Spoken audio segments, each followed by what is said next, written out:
Jadi terima kasih banyak Ibu Sri, we're gonna miss you a lot. Dan aku yakin dimanapun Mbak Ani akan berada, akan ada langkah-langkah yang bisa terlihat dari tangan dingin. Menteri terbaik di dunia kan selalu dapat penghargaan Best Minister. So, iya. Melo deh jadinya. Kalau orang Indonesia udah puas dengan itu, menurut aku kita kalah di situ. Karena sebenarnya harus diawasi kerjaannya, bukan gajinya menurut aku. Lakukan tugasnya dengan benar. Nggak apa-apa rela dibayar tinggi. Asal pada saat lu bahas undang-undang yang lu bahas tuh perspektif publik, bukan perspektif elit gitu. Benar. Rela kok ngasih duit gede asal kerja bener. Ya, setuju. Iya kan Kak Jo? Setuju banget. Setuju banget. Ayo gue minum dulu deh.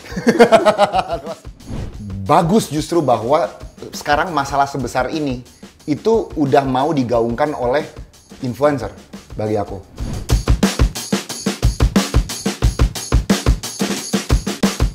Assalamualaikum warahmatullahi wabarakatuh. Ketemu lagi di Musyawarah. Hai mush-mush dan masyarakat. Aku merangkap Andovi juga nih soalnya. Iya, lagi nggak bisa bareng sama Andovi. Andovi sekarang terus sibuk. Benar. Membela negara dengan caranya. Kita semua membela negara dengan cara masing-masing. Benar. Tapi emang dia memang lagi banyak banget kegiatan sih. Ada syuting, ada segala macam juga ya. Iya, dia lagi dari syuting film gitu. Tapi nanti dia aja sendiri yang buka lah, jangan kita. Oke, surprise. Tapi senang banget bisa ngobrol-ngobrol di Musyawarah karena sudah terlalu lama kita nggak ngomentarin hal-hal yang seru dan penting di Republik ini. Dan rasanya banyak sekali yang seru dan penting. Minimal dalam beberapa hari terakhir. Ya nggak sih Kak Jo? Iyalah, seminggu 2 minggu terakhir. Wow. Hari ini pun ada sesuatu yang genting dan penting yang baru aja tadi kita dengar sama-sama pas breaking news, kita nonton sama-sama di newsroom. Apa kita bahas yang itu dulu, Mbak Nana? Reshuffle. Benar. Beberapa menteri ya, kena 5 menteri. Ada 5 menteri kena, 1 menteri baru. Ya, ada 1 kementerian baru kan, Kementerian Haji dan Umroh. Ya. Itu memang beberapa hari yang lalu memang udah diputuskan menjadi kementerian dari lembaga. Dan itu tadi diumumkan juga siapa yang mengisi pos itu. Sama ada 5 menteri yang diganti. Yang paling mengejutkan Sri Mulyani, Menteri Keuangan. Jadi ada 5 menteri yang diganti. Menteri Keuangan Sri Mulyani, ada Menteri Koordinator Politik dan Keamanan Budi Gunawan, ada Menteri Perlindungan Pekerja Migran Indonesia Abdul Qadir Karding, ada Menteri Koperasi Budi Aris Setiadi, ada Menteri Pemuda dan Olahraga Dito Aryo Tejo. 5. Yang paling ngagetin sih Bu SMI. Ya. Well, nggak kaget sih ya. Kaget nggak Kak Jo? Kaget nggak kaget. Gimana? Soalnya gimana ya? Kalau kita melihat berita yang nyangkut ke beliau ya akhir-akhir ini, itu kan semua berita yang nggak baik, ya. Apalagi kalau digoreng-goreng misalnya kayak dia mengambil kebijakan-kebijakan yang non populis. Tapi aku coba pikir mengapa dia ambil kebijakan non populis? Karena kita emang target pertumbuhan ekonomi berapa persen per tahun? Target pemerintahan Prabowo 8%. 8%. Nah, dia dan timnya pasti kan ngitung kan. Kita udah coba narik uang dari sektor ini, sektor ini, sektor ini, sektor ini. Mentok-mentok mungkin di berapa persen belum nyampe 8. Jadi, untuk mencapai 8% keinginan Pak Prabowo, pasti dia harus cari-cari nih. Jadi mau nggak mau, oke deh, tadi pajak misalnya 10 atau 11%, naikin 1% lagi deh. Siapa tahu dapat nih si 8% yang diinginkan. Jadi, banyak pasti keputusan yang sangat non-populis, tapi untuk ngejar target 8% ini per tahun. Menurutku memang pekerjaan paling susah di Republik ini saat ini adalah menjadi bendahara negara. Menteri Keuangan kan bendahara negara. Bagaimana memastikan fiskal, bagaimana memastikan perimbangan keuangan, bagaimana memastikan bisa bayar gaji. Benar. Dan semuanya kan punya efek berantai. Satu keputusan keuangan negara yang diambil itu efeknya bisa panjang dan berantai. Jadi memang yang menggantikan Pak Purbaya akan menjadi tantangan yang super berat sangat berat. Walaupun Menteri Keuangan kan dibantu oleh 3 wakil menteri, jadi sudah ada 3 wakilnya. Memang Bu Sri kan juga selama ini Mbak Ani dibantu oleh 3 wakil menteri, tapi memang ini tugas yang luar biasa berat sih. Tadi aku bilang kaget nggak kaget karena kan memang sebelum ini kencang terdengar rumor bahwa Mbak Ani sudah beberapa kali mengajukan mundur. Benar. Walaupun itu dibantah oleh dibantah. Waktu itu aku ingat yang terakhir tuh rumor bahwa Bu Sri Mulyani mengajukan mundur sehari pasca peristiwa mengenaskan ketika rumahnya dijarah. Dan setelah itu kemudian kencang, wah besoknya katanya Mbak Ani mengajukan mundur. Kemudian dibantah oleh Menko Perekonomian Pak Erlangga begitu. Bahkan sebelum peristiwa penjarahan itu pun beberapa bulan sebelumnya itu juga sempat ada isu mengajukan mundur. Jadi sebetulnya isu-isu mundur ini yang walaupun berkali-kali dibantah, baik oleh Bu Sri Mulyaninya sendiri, karena aku ingat Bu SM itu pada saat sidang kabinet sehari pasca penjarahan itu kan kemudian sempat posting bahwa Mbak Ani masih ikut sidang kabinet, kemudian tetap melakukan pekerjaannya dan sebagainya gitu. Tapi ya memang ya itu sedih sih. Sedih karena ya emang bukan akhir yang diinginkan oleh siapapun ya. Jadi sekarang yang kecap adalah kena reshuffle. Pak beliau udah kerja di bawah 3 presiden kan? Sudah salah satu menteri keuangan yang paling lama bekerja di bawah pemerintahan SBY, di bawah pemerintahan Presiden Jokowi, dan sekarang di pemerintahan Presiden Prabowo. Jadi udah sangat berjasa bagi negara, udah sempat ke World Bank juga. Cuma emang noda-noda di akhir karirnya ini nih. Yang... Tapi apakah itu noda ya? Maksudnya?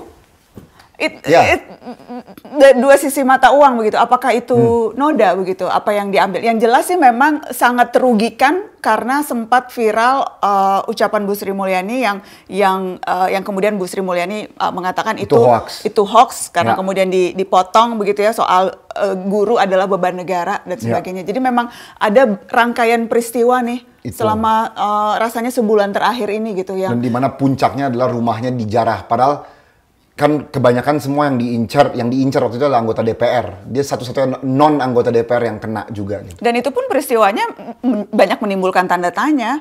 Apakah itu ya siapa pelakunya? Iya, dan menurutku memang ini harus dicari spesifik gitu, dicari diinvestigasi khusus nih soal ini. Kebayang nggak 2 kali penjarahan, jam 1 dini hari, jam 3 dini hari, tiba-tiba udah datang nih orang, entah berantah dari mana, menjarah, kemudian balik terus datang lagi. Jam 3, jadi terlalu banyak keanehan dari peristiwa penjarahan, terutama di rumah Ibu Sri Mulyani. Iya. Ya. Jadi ya terima kasih lah Bu Sri. Panggilan kesayangan apa sih Bu Mbak Sri? Ani, kalau aku sih panggilan sayangnya Mbak Ani. Ya sudah berjasa luar biasa untuk Republik ini. Memang sudah sewajarnya, sudah sepatutnya. Kita mengucapkan banyak terima kasih atas pengabdian Bu Sri Mulyani di berbagai momen penting negeri ini, selalu hadir dengan tangan dinginnya ketika reformasi, ketika itu belum menjadi menteri, tapi tangan-tangan dingin Bu Sri Mulyani itu sudah ada jejak-jejaknya begitu. Terakhir masa pandemi juga kan? Iya. Turun tangan langsung, ikut membantu melobi supaya kita bisa dapat vaksin. Ada 3 trio tuh, Bu Sri Mulyani, Menteri Luar Negeri Retno Marsudi, kemudian Pak BGS, Menteri Kesehatan gitu ya. Terus dan juga reformasi birokrasi yang dilakukannya di Kementerian Keuangan. Jadi tangan dingin Bu Sri Mulyani itu mengubah Kementerian Keuangan gitu menjadi salah satu kementerian yang bergigi menurutku. Reformasinya berhasil di Kementerian Keuangan. Jadi ada banyak sekali jasa-jasa Bu Sri Mulyani untuk Republik ini. Jadi terima kasih banyak Ibu Sri. We're gonna miss you a lot. Dan aku yakin dimanapun Mbak Ani akan berada, ditempatkan dimanapun, mengabdi dalam bidang apapun, menurutku selalu akan ada langkah-langkah yang bisa terlihat dari tangan dingin. Menteri terbaik di dunia kan selalu dapat penghargaan Best Minister. So, iya. Melo deh jadinya. Jadi melo ya. Tapi kita bisa ucapkan hal yang sama nggak untuk yang lain? Masih banyak yang masih singkat ya. Baru kayak Dito sebagai contoh, Menpora ya. Dia kan baru muncul di Jokowi akhir-akhir ya. Bahkan dia di periode 2 bukan dari awal kan. Dia salah satu orang yang muncul di detik-detik akhir nih, kalau nggak salah. Betul. Dan yang sekarang kita kan tapingnya nih, ini kita rekaman sekarang hari apa sih guys? Gue sampai lupa hari. Ini hari Senin. Jadi kita rekaman nih baru hari Senin tanggal 8 September, baru aja reshuffle-nya diumumin. Dan pada saat reshuffle nggak diumumin siapa pengganti Menpora loh Kak Jo. Nah itu dia pertanyaan-pertanyaan kita semua. Apakah ada usulan siapa pengganti Menpora? Waduh saya nggak ada sih. Nggak ada. Asal orang yang kompeten please, bukan orang yang terkenal. Itu aja. Itu. Kuncinya itu ya, kompeten bukan terkenal. Benar, itu yang saya harapkan benar-benar. Kecuali kalau memang dia udah terkenal kompeten. Beda ya, itu dibalik aja udah lain tuh. Iya. Ada rumor-rumornya kan, tapi ya belum tahu lah, kita tunggu diumumkan, nggak tahu kapan. Iya, menyusul nih kayaknya pengumumannya. Terus kan yang juga belum diumumin adalah siapa pengganti Menko Polkam Budi Gunawan. Yang baru disampaikan oleh Mensesnek adalah akan diganti oleh ad interim, jadi sementara. Dan kalau sementara kemungkinan kalau di portofolio Menko Polkam itu yang paling senior tuh Menteri Pertahanan. Syafri Samsudin. Pak Jadi Syafri jadi Samsudin. kalaupun misalnya ad interim, menurutku kemungkinan besar yang akan menggantikan sementara adalah Pak Syafri Samsudin, Menteri Pertahanan. Karena kalau diingat waktu konferensi pers tuh pas lagi rame-ramenya itu kan yang konferensi pers justru bukan Pak BG. Dan yang konferensi pers waktu itu di istana Pak Syafri Samsudin. Ya. Di situ pun, iya. di situ pun kita udah, kok bukan Menko Polhukam ya? Itu Ya. pun udah mulai ada suara-suara, kenapa yang konvers? Padahal itu kan ranahnya Menko Polhukam sesungguhnya. Ya. Tapi ya kita akan lihat apakah memang yang jadi ad interim nanti Pak Syafri Samsudin. Gitu. Salah satu menteri favorit internet juga udah keluar sekarang, Pak Budi Aris Setiadi ya. Aku bilang menteri favorit internet, udah itu aja perkataan aku. Iya. Yang Menkop ya, sebelumnya dia di Jokowi era 2 apa ya? Menteri Kominfo. Bener, Kominfo, dari Kominfo ke Koperasi. Koperasi, iya. Yang menggantikan Menteri Koperasi, yang menggantikan wakil menterinya, Ferry Juliantono itu naik. Wamen sekarang jadi menteri. Ya. Itu. Tapi nama Budi Ari, nama Dito, memang sebelum-sebelum ini kan memang sempat terseret kasus korupsi, Kak Jo. Ya. Iya, dan dua-duanya korupsinya kebetulan di Kominfo. Dugaan terlibat korupsinya. Walaupun harus ditekankan status mereka dua-duanya itu masih saksi. Jadi Budi Ari sempat disebut-sebut itu dalam kasus judi online, ridanan ya, judol online lagi. Ya, pokoknya dalam kasus judi online. Terus kalau nggak salah Dito itu sempat disebut-sebut dan udah mengembalikan uang, menerima uang dalam kasus BTS 4G. Jadi memang ini dua nama yang sebetulnya kalau tadi Sri Mulyani kaget nggak kaget dalam konteks lain, kalau dua nama ini nggak kaget karena dua-duanya namanya tuh memang sebelum ini sudah disebut-sebut karena kan Pak Prabowo terkenal sangat kencang soal integritas, soal tidak akan mentolerir perbuatan korupsi apapun. Sementara dua menteri ini memang sebelumnya sudah tersebut-sebut. Jadi kalau yang ini nggak terlalu kaget sih. Oh, dan ada menteri yang main domino. Itu dia. Kalau itu juga kejadiannya baru, makanya gue bilang ada banyak banget kejadian kan.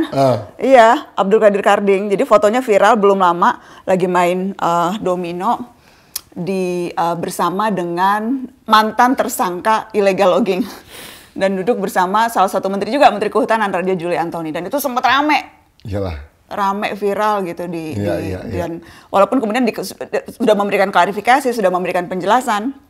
Gimana Pak tuh Menteri ini penjelasannya tuh? Penjelasannya bahwa dia sama sekali tidak tahu terhadap si Aziz Pelang ini, yang mantan tersangka ini, sama sekali tidak bicara soal politik atau hukum, dan domino itu adalah aktivitas yang biasa di Sulawesi Selatan. Itu memang aktivitas untuk menghabiskan waktu yang biasa kalau lagi kongko-kongko. Jadi sudah menjelaskan itu. Nah tapi memang rame dan belum lama, baru 2 hari. Ya. Dan aku nggak tahu, kita nggak tahu apakah memang itu alasan utama kenapa di reshuffle. Tapi yang jelas Abdul Qadir Karding, kalau kita cari apa yang kontroversi dari sosok menteri ini, yang kontroversi adalah fotonya viral main domino dengan mantan tersangka illegal logging, itu sih. Oh sama ya itu tinggal satu, ada kementerian baru kan, Haji dan Umroh. Yes, Ya. Kementerian Haji dan Umroh. Gus. Muhammad Irfan Yusuf, itu Menteri Haji dan Umrohnya, Wakil Menteri Haji dan Umrohnya, Dhanil Anzar Simanjuntak, tadi udah dilantik. Selamat bekerja para menteri-menteri baru. Selamat bekerja. Ya. Selamat bekerja. Selamat bekerja para menteri. Aku Ini merasa hari-hari gini jadi menteri mungkin nggak terlalu mengenakan ya. sulit. Oke, ya nggak sih? Punya jabatan di Indonesia tuh sekarang lagi susah minta ampun sih. Iya, ekspektasi tinggi, situasi yang memang sulit gitu ya. Jadi ya selamat bekerja, mudah-mudahan amanah untuk menteri-menteri yang baru. Karena ya itu banyak sekali harapan untuk kita bisa ya bangkit gitu. Ya seperti harapan 17+8 ke DPR kan memang. Gimana Kak Jo, cerita dong? Karena dirimu kan salah satu yang aku lihat tuh. Aku tuh terlibat aku tuh selalu kalau ditanya ada berapa orang di situ, belasan lah, ada belasan. Aku tuh salah satu yang muncul yang di akhir-akhir. Tapi aku termasuk dalam belasan ini nih.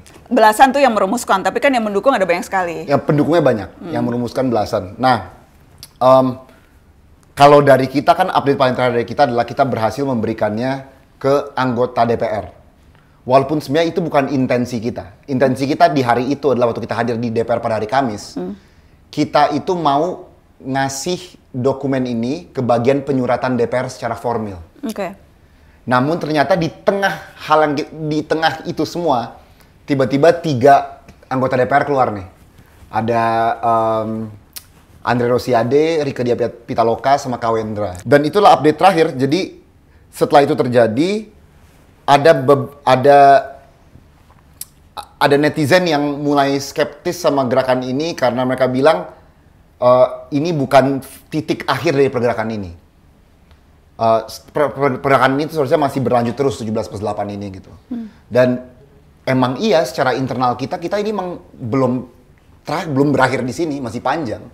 Dan bahkan Mbak Nana dan kemarin tuh ketemu Pak Prabowo memberikan dokumen itu, memberikan kita nafas baru gitu untuk kita tetap lanjut. Karena emang serangannya tuh sekarang ke orang-orang yang merumuskan 17+8 ini kenceng banget Mbak Nana. Kenceng banget. Serangan kayak gimana? Wah, tuduhan-tuduhan lah. Setiap kesalahan yang pernah dibuat itu dibesar-besarkan gitu. Jadi malah tuntutan rakyatnya dilupakan, 17+8 yang dilupakan, malah lebih personal. Dituduh gitu, misalnya, oh ini mungkin didukung oleh siapa, ini kemana-mana gitu. Itu strategi dan taktik yang biasa. Kill the messenger. Udah beberapa kali aku juga mengalami hal-hal serupa. Jadi, if you cannot argue with the substance, what you would do adalah akan nyerang si pembawa pesannya. Jadi akan menjatuhkan kredibilitas, akan ini karena pesannya sendiri itu mungkin ya dianggap ya toh pesan yang disampaikan oleh di tuntutan 17+8 ini pesan yang seharusnya penting dan memang relevan dan harusnya ya wajar kalau didukung oleh semuanya. Siapa sih yang nggak mau DPR yang bersih? Siapa sih yang nggak mau transparansi? Itu kan sesuatu, siapa sih yang nggak mau upah buruh yang lebih baik gitu. Itu kan hal-hal yang memang sudah ya kalau lu bukan warga negara Indonesia aneh aja lu nggak mau hal-hal yang ideal seperti itu. Karena nggak bisa dikritik itunya, yang berusaha dijatuhkan adalah si pembawa pesan. Oh, aku udah apal banget taktik seperti itu, kill the messenger.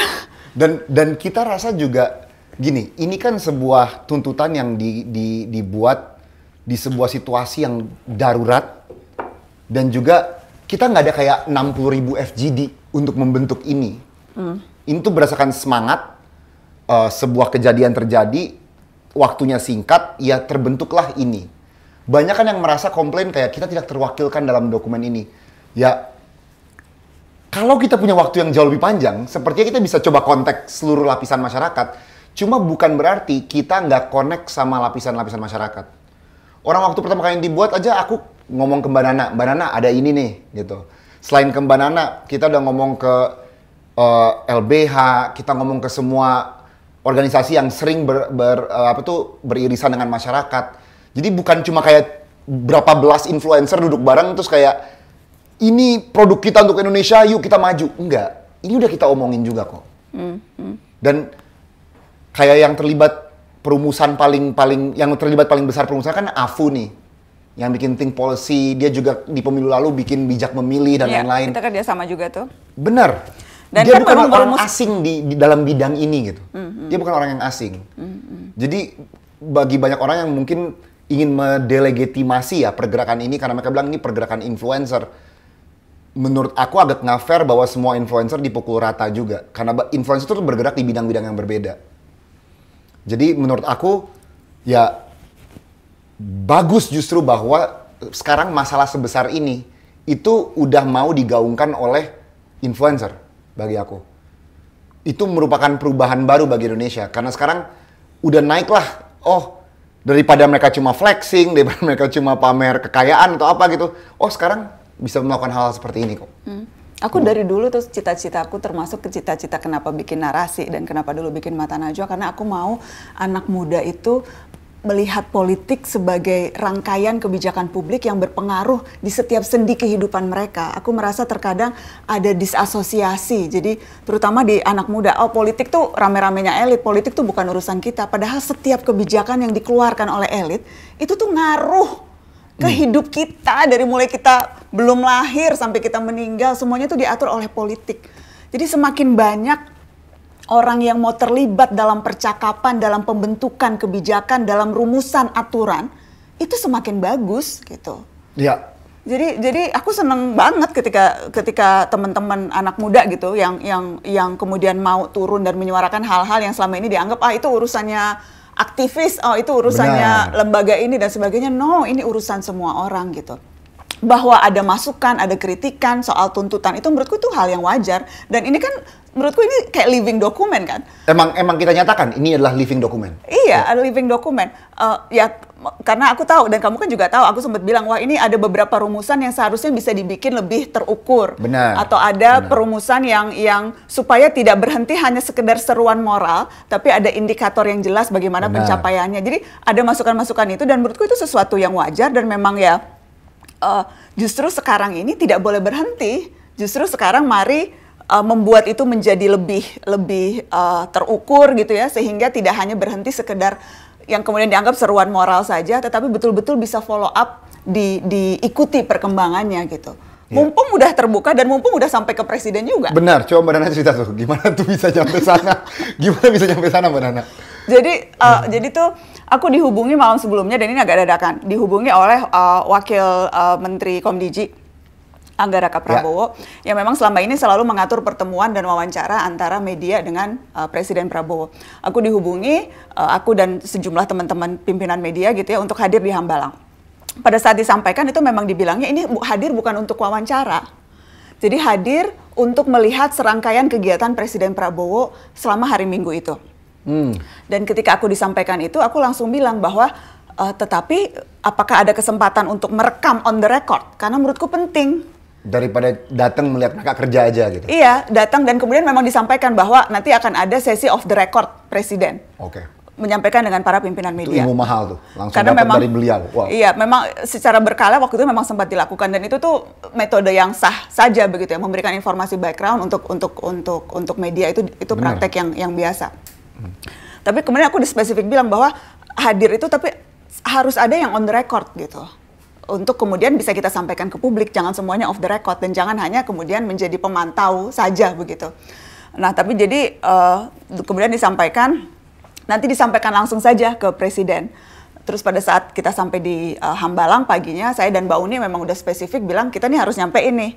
Kita juga ketemu sama Sekretaris Kabinet Mas Teddy Indra Wijaya dan di situ juga udah kita sampaikan Mas Teddy ini kita perlu ada sesi di mana kita bisa merekam karena aku dan Mbak Uni udah spesifik kita udah janjian Mbak ini yang salah satu yang paling urgent yang harus disampaikan ke Presiden adalah soal tuntutan publik. Termasuk salah satunya tuntutan yang paling populer adalah 17+8. Tuntutan yang disampaikan 17+8. Jadi memang aku dan Mbak Uni itu datang ke Hambalang, spesifik niatnya adalah we need to have the president to look at the document and to apa responnya atas itu. Karena kan DPR udah kasih respon.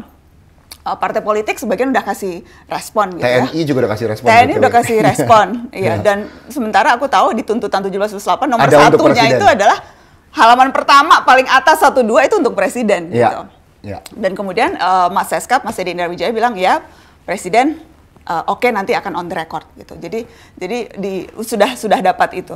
Tetapi memang dalam perjalanannya gitu ya itu nggak semudah itu untuk kemudian bisa dapat on the record dari Presiden. Jadi ada butuh waktu berjam-jam aku dengar Mbak Nana. Butuh waktu berjam-jam sampai akhirnya jam 11:30 malam baru akhirnya bisa on the record dengan Presiden selama 20 menit lah kira-kira. Tapi untuk supaya lebih jelasnya tuh nanti kita bisa putar. Jadi di awal itu memang datang untuk mendengarkan pertemuan dengan BGN, Badan Gizi Nasional. Kemudian Presiden ada pertemuan dengan sejumlah menteri, ada 4 menteri yang kalau nggak salah kemudian juga memang sempat datang dan kita memang. Ada Zulhas. Ada Zulhas, Menko Pangan, kemudian juga ada Menteri Sosial, Pak Saifullah Yusuf. Yang menarik, nah gue baru ini nih, Budi Ari nggak datang, yang datang malah justru yang sekarang jadi Menteri, Ferry. Oh gitu. Tapi mungkin kemarin nggak ada yang baca-baca karena ini wakilnya kan. Wakilnya, tapi memang soalnya spesifik tuh di rapat dengan Presiden, itu tuh yang dipresentasikan soal Koperasi Merah Putih, tapi yang presentasinya bukan menterinya coba. Yang presentasi Menko-nya Pak Zulhas dan Wamennya, Budi Arinya nggak kelihatan. Jadi memang itu mungkin tanda-tanda tuh. Tanda-tanda itu kejadian hari Sabtu. Terus Pak Purbaya juga hadir loh.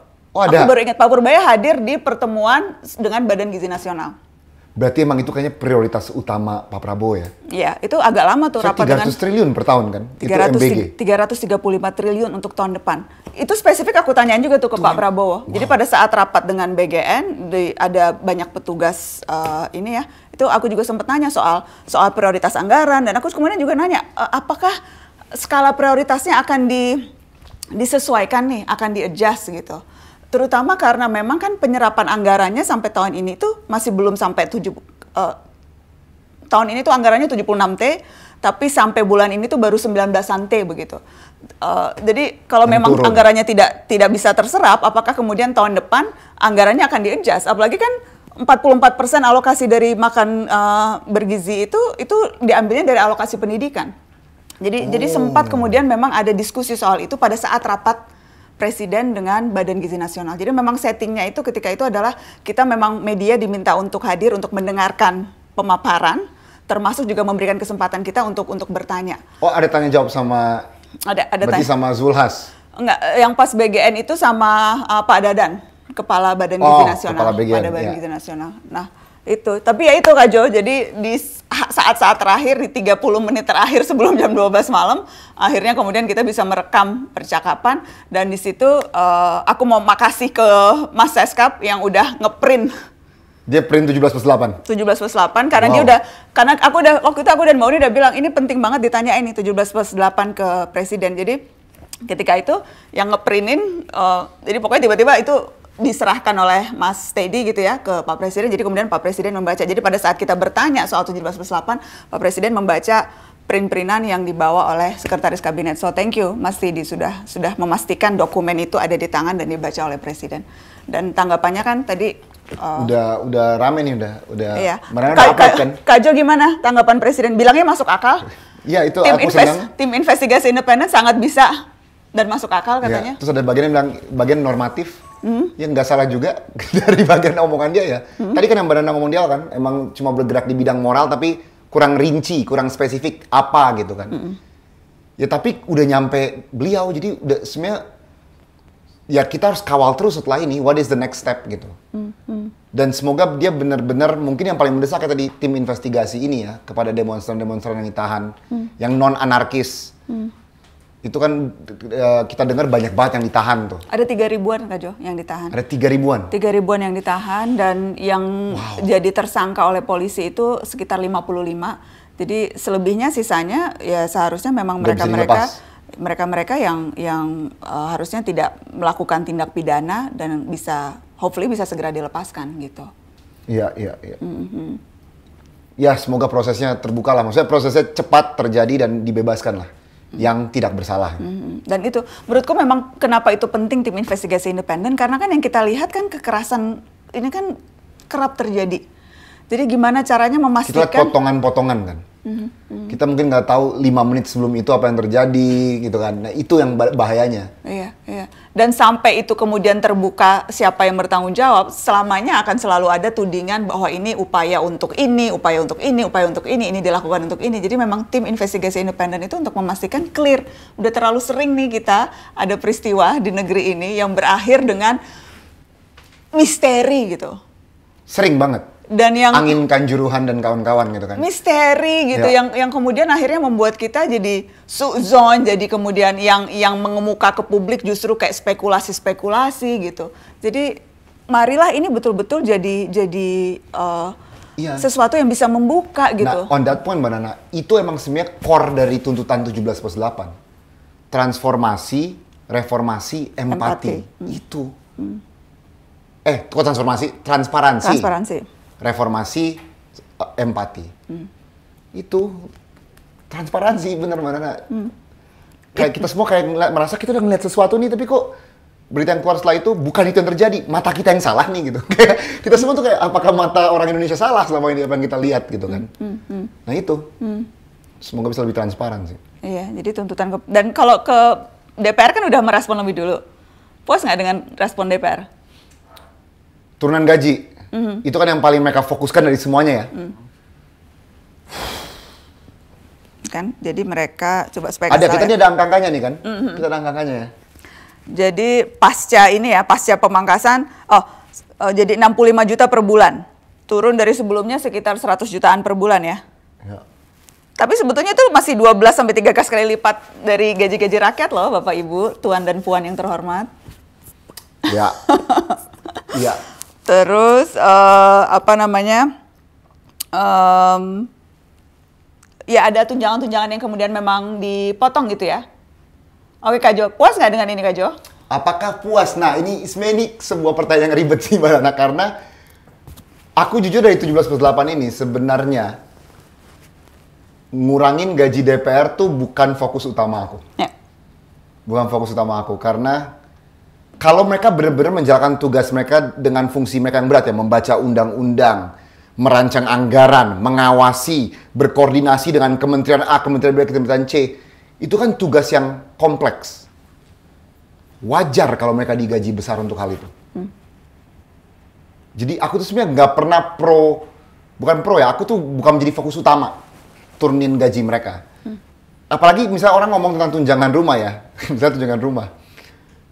Kalau orang mau nyewa rumah di daerah Jakarta Selatan gitu, misalnya kayak Gandaria, Kebayoran Lama, Senayan, silakan dicek harganya berapa gitu per bulan atau per tahun. Emang gede. Jadi aku tuh lebih ke kalian kerja yang bener aja deh gitu. Aku nggak ada masalah kalian mau digaji berapa, asal kalian kerja bener. Itu masalah aku. Tapi respon mereka adalah mereka nurunin gaji mereka. Nah, kalau orang Indonesia udah puas dengan itu, menurut aku kita kalah di situ. Karena sebenarnya harus diawasi kerjaannya, bukan gajinya menurut aku. Ya. Dan menurutku memang kalau hanya berhenti di sini dan seolah-olah hanya puas di sini, padahal kalau kita ngelihat rincian pendapatan atau penghasilan anggota DPR yang besar tuh bukan di gaji sininya. Bukan di sininya malah? Bukan di sininya. Yang selama ini selalu luput jadi perhatian adalah itu dana reses. Ini nih, dan sebetulnya yang kenapa ini jadi terbuka itu adalah ketika ICW waktu itu datang ke DPR dan meminta untuk dibuka dana reses. Karena sampai sekarang tuh memang nggak pernah jelas berapa sih dana reses yang diterima dan itu jumlahnya nominalnya jauh lebih besar. Berapaan itu? Nih aku ada catatannya ya. Jadi ICW tuh, dan ini emang udah, kita nggak tahu berapa persisnya Kak Jo. Yang kita tahu tuh cuma jumlah bulknya itu 2,46 T untuk setahun. Jadi akhirnya kemudian orang kemudian kan akhirnya ngitung-ngitung 2,4 T per tahun dibagi untuk seluruh anggota dewan, kemungkinan bisa dapat 2,5 sampai 4 miliar per tahun. Dan problemnya menurutku, ini cairnya langsung ke kantong pribadi. Oh gitu? Dan tidak pernah ada laporan publik. Kita nggak pernah tahu tuh dana 2,5 miliar per tahun itu yang judulnya dana reses, itu nggak pernah ada pertanggungjawaban ke publiknya. Dan menurutku, aku sependapat gaji besar tuh nggak masalah. Asal transparan, kita pengen tahu uangnya diapain sih. Karena aku juga tahu dan aku bisa sedikit banyak memahami gitu. Banyak anggota DPR yang kemudian curhat ke aku.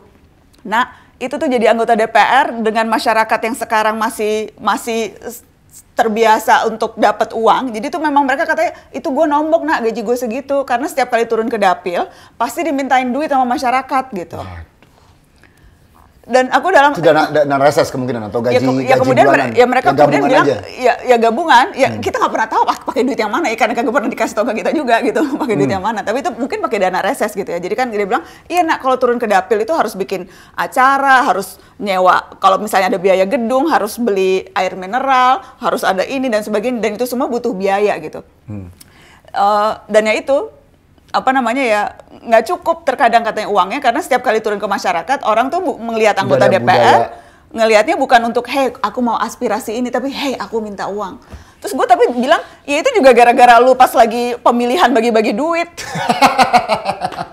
Ya, jadi yang bangun budayanya tuh kalian sendiri. Ya, gitu what do you expect? Lu ketika jual diri, lu ngejual diri dengan lu ngasih duit ke orang. Setelah lu kepilih, jelas aja orang juga akan minta duit ke lu. Minta duit lagi, pasti. Iya kan? Iya. Tapi ya inilah akhirnya. Lingkaran setan ini. Lingkaran setannya itu. Jadi iya nah itu memang itu jumlah yang memang nggak cukup bahkan. Jadi dari POV-nya si anggota dewan ya.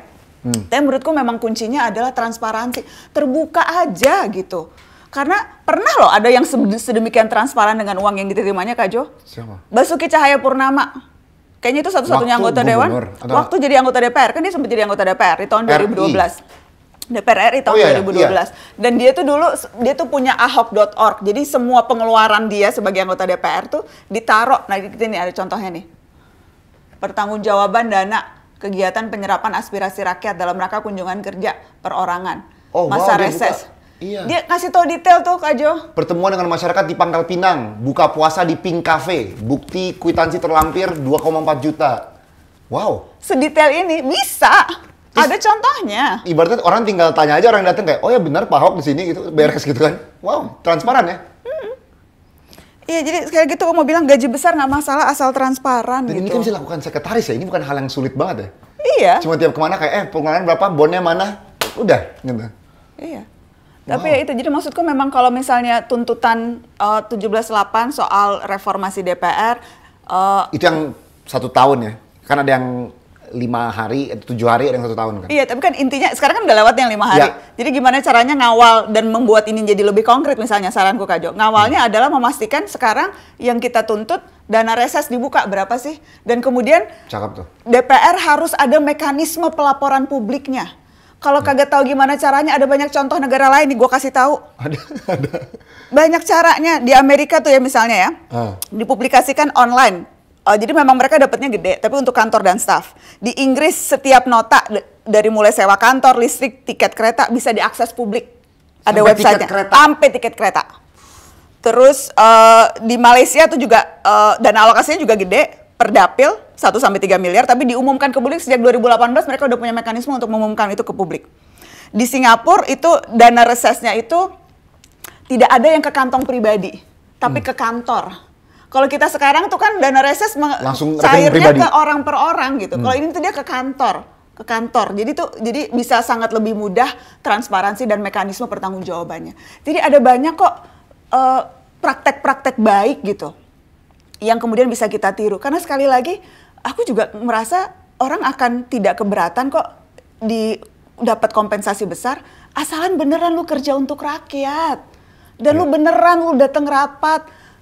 Pada saat membahas undang-undang, lu beneran menampung partisipasi bermakna dari publik. Benar. Lakukan tugasnya dengan benar. Nggak apa-apa rela dibayar tinggi. Asal pada saat lu bahas undang-undang, yang lu bahas tuh perspektif publik, bukan perspektif elit gitu. Benar. Rela kok ngasih duit gede asal kerja bener? Ya, setuju. Iya kan Kak Jo? Setuju banget. Ayo gue minum dulu deh. Suka berapi-api. Karena Kak Jo, aku tuh udah ngomongin ini udah berapa tahun ya Allah. Jadi wartawan politik hukum tuh udah 25 tahun. Dan ini kelamaan kemana nak?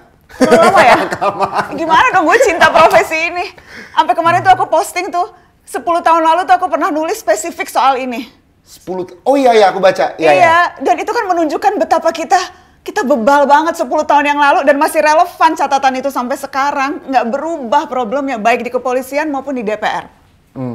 Jadi memang kalau nggak ada drastis nih yang dilakukan, yang tetap menekan gitu sampai sekarang. Gue khawatir 10 tahun lagi gue masih duduk di sini bersama dirimu dan mungkin dirimu udah meninggalkan gue kali. Tapi 10 tahun lagi mungkin aja kita akan menghadapi situasi yang sama dan catatan yang gue tulis 20 tahun yang lalu masih terus relevan. Allah yafat masyisyar, jangan sampai kejadian. Jangan sampai kejadian. Iya kan? Makanya ini harus terus deh. 17+8 ini harus terus. Ya, buat menjadi lebih terukur, buat indikator yang jelas, buat peta jalannya, dan dorong terus sampai kejadian. Kita usahakan. Beban ya, maaf ya. Enggak lah, dan ini effort semua, berat gitu, karena effort semua orang, nggak mungkin sendirian. Effort. Ya ini udah kita lepas ke publik kok, maksudnya kita bisa dorong bersama. Gitu. Ya, iya siapapun pencetusnya. Nggak ada yang mau jadi kayak, oh ini saya, bukan. Enggak. Ini effort semua Let's orang. all push it together gitu. Iya. Make it better, push it together. Wih, itu udah ada slogan baru. Oh iya, tapi jangan ngenggres. Terlalu jaksel gue kalau ngenggres. Nanti orang komentar aja lah. Oke. Orang komentar gitu. Iya. Nah ini sempat merembet nih ke gaji, tadi tunjangan rumah DPRD. Itu kan sempat jadi viral juga ya. DKI itu katanya gede juga tuh. Dan lain-lain. Ya DKI ya tadi aku bilang ya, emang mahal ya. Tapi tadi Mbak Nana ada poin lebih bagus lagi. Mbak Nana bilang kalau Anda jadi anggota DPRD DKI, kemungkinan besar rumah Anda sudah di DKI. Ya dapilnya situ kan? Iya kan? Jadi kayak ngapain Anda harus punya rumah baru untuk kerja di DKI. Kalau DPR RI kan ribet kan. Bisa aja kamu sebenarnya rumah asli kamu di Papua, terus kamu sekarang harus kerja di Jakarta. Kamu harus dikasih rumah di Jakarta kan. Oke, make sense gitu. Bener yang DPRD nih lumayan. Iya, apalagi yang DPRD kota kayak di Depok gitu. Itu ya pasti kemungkinan orang Depok kan? Ya iyalah. Masa orang NTT jadi DPRD Depok? Bener. Ya lu kalau orang Depok ya lu selama ini tinggal di Depok gimana? Itu kenapa lu pasti harus dapat duit lagi? Mungkin dia mau rumahnya lebih deket lagi mungkin. Dia mau, ini kantor DPRD rumahnya di sampingnya mungkin gitu kan. Dia nggak mau. Tapi then anyway, ya kalau itu hak, kalau itu wajar, ya nggak apa-apa dapat tunjangan kalau memang wajar gitu. Masalahnya kan sekarang angkanya nggak wajar nih. Ini gede sih kalau yang DPRD ini berapa sih ya DKI? Kan? 78. Itu untuk ketua. Sorry, berapa tuh kalau anggota? Oh, jadi nih ya, tunjangan rumah anggota DPRD 70,4 juta per bulan. pimpinan DPRD 78,8 juta per bulan. Kalau Jawa Barat anggota DPRD-nya 62 juta per bulan, ketuanya 70 juta per bulan. NTT Berapa NTT? jeng-jeng 23,6 juta per bulan anggota DPRD-nya. Ini Depok nih. Depok dapat tunjangan 47 juta per bulan, men. Hah, masa Depok semahal itu sih? Rumah di Pesona Kayangan coba kalian cek deh berapa tuh per bulan. Nggak mungkin 47. Kalian tahu lah orang Depok di sini. Masa sih 47 juta? Wow. Iya. Tapi yang jelas kan ini kan bikin kayak Jakarta katanya akan dievaluasi ulang. Jadi semua nih akan mulai kena domino efek nih. Iya, karena ramai semuanya akan dievaluasi ulang gitu. Iya. Dan itu menurutku jangan sampai ini akhirnya cuma evaluasi ulang cuma pada satu komponen hal dari reformasi yang kita tuntut secara lebih menyeluruh di semua wakil rakyat baik di tingkat pusat, tingkat kota dan tingkat provinsi, ya kan. Jangan sampai hanya kosmetik nih. Jangan cepet puas tunjangannya udah hilang. Enggak, harus menuntut lebih. Dan kita layak kok menuntut lebih pada wakil rakyat. 270 juta penduduk diwakilkan atau diwakili oleh 580 orang. Satu orang itu bisa konstituennya bisa ratusan ribu. Jadi kita wajar menuntut bagaimana mereka bisa menjalankan tugas dengan maksimal, ya kan Kak Jo? Dan itu salah satu pesan aku terakhir sih waktu aku orasi dalam satu kesempatan yang depan DPR, aku bilang 2029 ini kita kan kalau milih caleg ini kan suka menjadi fokus kedua karena Pilpres tuh sangat menyita perhatian, menyita waktu. Ya kalau mau DPR lebih benar emang kita harus taruh lebih banyak effort sih untuk telusuri dan milih caleg kita. Itu aku mau makanya 2029 aku bilang kalau sederhananya aku bilang ya pilih orang berdasarkan gagasan, integritas, karakter dan bukan amplop. Gitu yang aku bilang. Kayaknya ada ini juga, ini gaji siapa nih? Nah ini juga. Apa nih? Gaji apa? Jadi ini Imam Mahdia, anggota DPRD Jakarta dari PDI Perjuangan. Nah ini tuh aku kenal Ima ini dulu stafnya Ahok waktu Ahok jadi gubernur.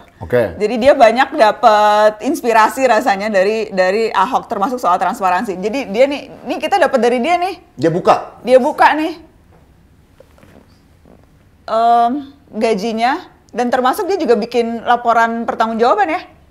Jadi gaji berapa tuh gaji anggota DPRD? Totalnya 60,4 juta. 60,4 juta. Boleh dinaikin ke atas nggak sih apa aja tuh komponen-komponennya? Banyak pengurangannya ya. Kalau jumlah penerimaannya 106. Iya. Nah terus dia juga kalau nggak salah dia bikin laporan ya. Kayaknya mungkin aku nggak tahu sih apakah ada anggota DPRD lain yang bikin laporan. Tapi yang jelas Ima bikin laporan soal uang yang dia dapat. Nah ini. Iya, walaupun belum sedetail yang di laporan yang dibikin Ahok ya. Ini baru laporan. Tuh sampai transfer ke ibunya sendiri dia lapor loh. Itu kan urusan pribadi ya. Maksud aku kayak lebih ke pembayaran langganan HP pribadi, langganan HP operasional, pembayaran langganan HP ibu. Aduh. Keperluan pribadi, bantuan warga. Iya. Kayak kita nggak usah jujur kayak bagian pribadi ya, terserah kalian lah kayak. Nggak, sebetulnya diharapkan juga, itu tuh terutama itu dana resesnya. Iya, aku dana reses ini kalau sih. Kalau gaji ini kayaknya ini gajinya aja 62 juta ya. Harusnya DPRD, aku nggak tahu sih DPRD dapat dana reses atau enggak ya. Kita perlu cek tuh. Tapi yang jelas memang ya kita mau ini kalau yang soal dana reses tuh perlu untuk mekanisme pertanggungjawabannya. Kamu masih transfer ke ibu nggak Kak Jo? Kamu jangan sekala loh sama Ima transfer ke ibu 8 juta. Kadang-kadang aku masih. Tapi mamaku suka nolak. Oh gitu ya? Iya. Walaupun nolak, ini uangnya untuk kamu, nggak untuk mama aja. Gitu. Walaupun nolak tetap harus dikasih Kak Jo. Oh gitu ya? Aku prinsip. Cewek tuh gitu ya? Mana nanya? Bukan cewek, maksudku orang tua tuh emang selalu. Jadi mau curhat aku. Orang tua tuh seneng. Aku inget banget gaji pertamaku tuh semua aku kasih ke mamaku. Iya. Terus Iza juga pas kerja kemarin gaji pertama, sini buat mami. Enggak, lebih ke kayak simbol gitu loh Kak Jo. Oke, mana? Iya kan?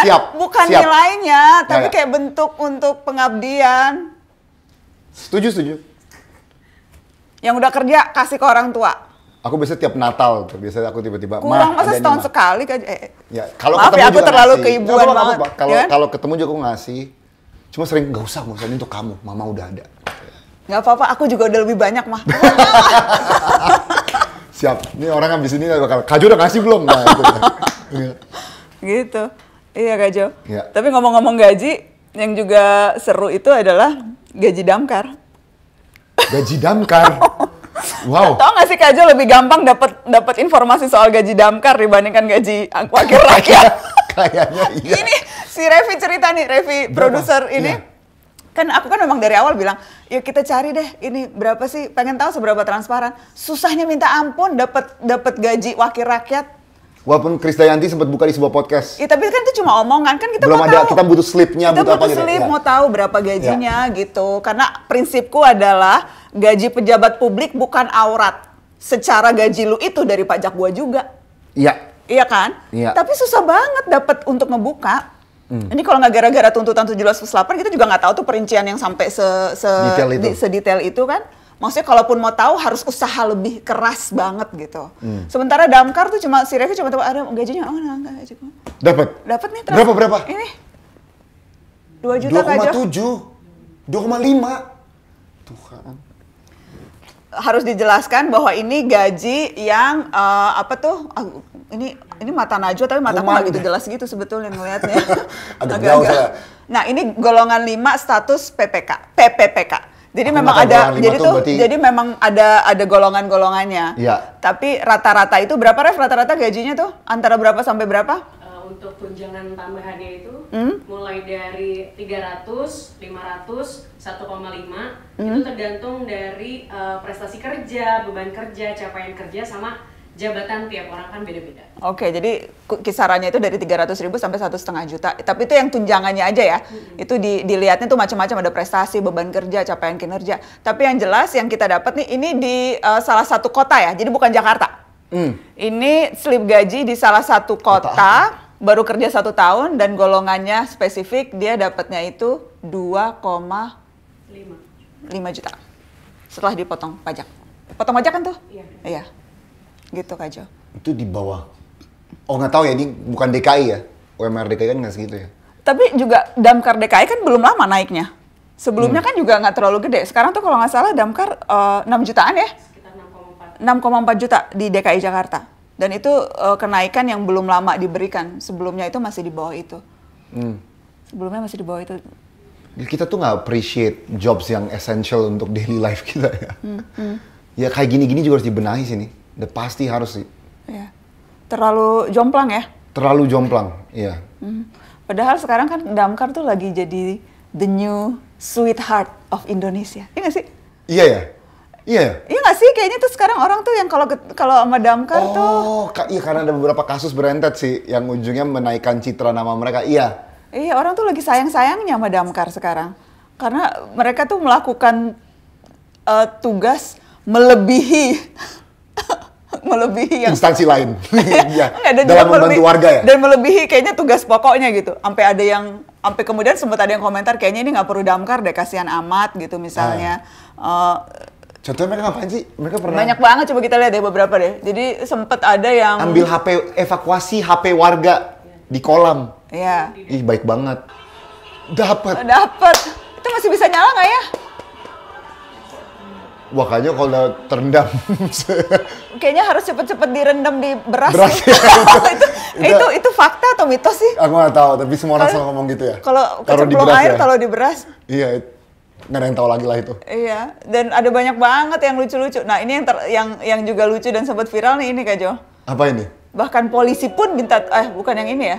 Iya, benar. Ini, bahkan Serentan. polisi pun minta tolong Damkar untuk buka borgol. Ini di Surabaya Kak Jo. Wah, itu kalau kena tangan, aduh, udah selesai itu mah. Iya, jadi ini juga sempat kemudian dibahas dan akhirnya orang jadi ngebanding-bandingin damkar sama polisi. Tapi bahkan Iya. polisi pun minta tolong Damkar lebih buat membantu buka ya. borgol. Heeh. Banyak nih, wah banyak banget, kamu bisa cari-cari sendiri sih. Banyak Iya, banget ya. evakuasi kepala anak SMA yang nyangkut di pagar, ada yang bocil minta tolong ngambilin sendal nyangkut di genteng, ada yang nyangkut di troli belanja, bocil juga. Ada yang waktu itu karena bapak ibunya udah nggak ada, minta tolong ambilin rapot. Hah? Jadi ngubungin damkar minta tolong. Wow. Itu benar-benar di luar tugas banget sih. Iya, itu aku ingetnya aku sempet baca. Jadi ibunya sakit, bapaknya meninggal, anak SMA minta petugas Nah, itu, ambilin iya. rapot. Wah, sampai seterlibat itu ya dalam kehidupan warga. Iya. Makanya ini kalau khusus Jakarta akan ada rekrutmen nih 18 September Untuk damkar? untuk damkar. Nih. Oh, wow. Jadi aku ada nih. Oh tapi udah mulai deh. Udah Agustus, sorry bukan September guys. September pengumuman siapa yang akan keterima. Jadi rekrutmennya itu udah dari Agustus kemarin. Yang nonton berarti kecewa, mereka kayak, aku tadi mau. Iya, dan yang daftar banyak banget kan, kalau nggak salah tuh yang daftar kayak puluhan ribu. Padahal slotnya yang tersedia tuh cuma 1.000. Iya, jadi ya gitu. Jadi siapapun yang yang ada problem kayaknya sekarang maunya ke damkar. Ya tapi jangan semuanya sampai hal-hal kecil juga. Yeah. Aku ingat ada satu yang sempat juga kemudian jadi rame adalah kartu ATM-nya tuh jatuh Kak Jo, nyangkut di mana. Terus kayak minta damkar ngambilin. Padahal kan ya daripada damkar lama gitu ngambilnya, udah lu ke bank aja bikin kartu ATM baru. Ya nggak sih Kak Jo? Jadi maksudku jangan semua hal gitu yang sebetulnya bisa lu kerjain sendiri atau diselesaikan oleh pihak lain. Secara damkar ya itu gajinya cuma segitu, terus kan nanti kalau tiba-tiba ada emergency yang betul-betul tupoksi utamanya kayak kebakaran atau apa gitu, yang satunya lah misalnya kekurangan orang gara-gara lagi ngambilin kartu ATM yang sebetulnya bisa lu ganti aja ke bank terdekat gitu. Jadi nggak usah semuanya damkar juga. Tapi menurutku itu juga menunjukin betapa orang memang udah ya kan seneng ya ada yang ngebantuin ya, maksudnya seneng ada tempat harapan di mana kalau ada masalah gue bisa datang nih ke tempat ini gitu. Iya, dan itu yang rakyat harapkan juga dari DPR sebenarnya. Dan dari polisi. Dan dari kementerian, dari pejabat, dari semuanya. Iya. Tempat kita merasa aman, tempat kita bisa berlindung. Ada trust gitu. Ada trust, percaya kalau ada apa-apa ada yang ngebelain gue kok. Ya. Kalau ada apa-apa yang ngebelain gue memang tulis ngebantu gue. Itu kan yang kita mau ya. Iya. Kapan ya kita nyampe sana ya? Ada, minimal udah ada damkar. dan insya Allah akan ada terus yang baru. Sepanjang sama-sama kita mau perbaiki sih. Baik yang ada di dalam maupun yang ada di luar. Benar. Dan jangan sensi kalau dikritik please. Kalau masih dikritik tuh tandanya masih cinta kok, masih mau ada perbaikan. Jangan kemudian kalau dikritik dianggapnya mau justru karena nggak suka. Kalau nggak suka, memecah belah bangsa ya. Kalau nggak suka kita nggak akan nyampein kritik. Kalau nggak suka udah biarin aja. Justru karena kita suka, karena kita cinta. Ya. Ya, jadi bapak polisi, bapak DPR, bapak-bapak pejabat jangan sensi kalau dikritik. Masih sayang ini. Kalau nggak sayang sih kita cuekin, kita ghosting. Ya kan, Kak Jo? Iya. Tapi yang pasti kita nggak bakal ghosting musyawarah lagi ya. Iya. Itu udah lama vakum loh. Iya. Sejak pemilu kemarin, iya. Banyak yang terjadi ya. Balik lagi sekarang. Insya Allah. Udah mulai genting nih. Ya. Genting dan penting. Benar. Oke Kak Jo? Yes. Jadi gimana kita biasanya mengakhiri Andovi nih, jadi aku bingung. Yeah. Selesai. Gimana tuh cara selesai? Oke. Ketemu di musyawarah berikutnya. Ya, terima kasih semua yang udah nonton episode kali ini. Sampai ketemu di episode musyawarah berikutnya. Waalaikumsalam.